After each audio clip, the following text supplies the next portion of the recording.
सबसे पहले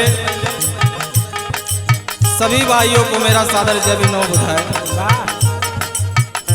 मैं मिशन गायक संदीप राजा बहुत ही सुंदर बाबा साहेब के गीत लाइल बनी। कैसे कहेगा बा हे बा चनिया ना हो बा चनिया ना भीम बाबा कई माना बा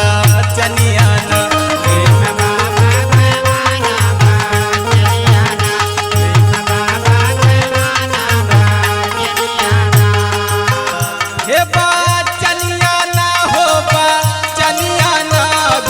बाबा कई माना बा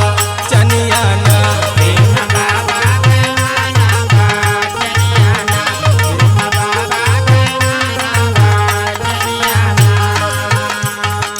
अपने लाई कवन का शिक्षित बनावा हो शिक्षित बनावा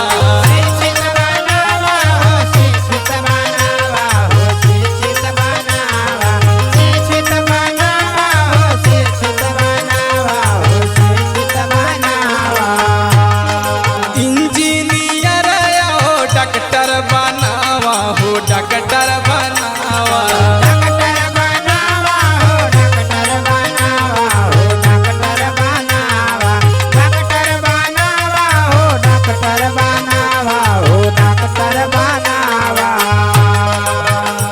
अरे पकड़ावा हाथे का लमिया ना भीम बाबा कई माना बा चनिया ना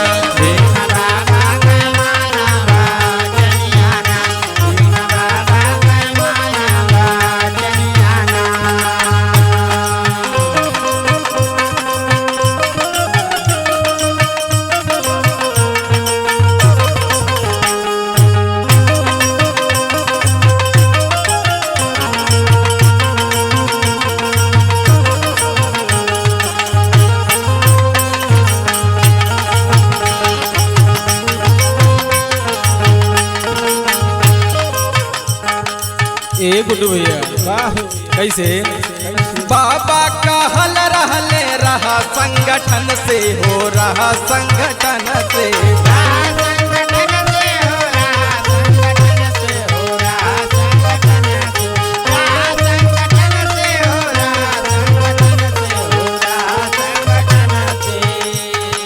एकजुट हो के बढ़ावा मिशन के बढ़ावा मिशन के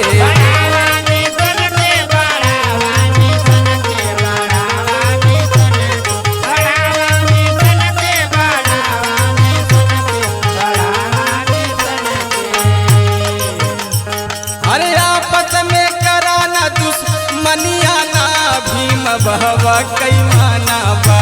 चनिया ना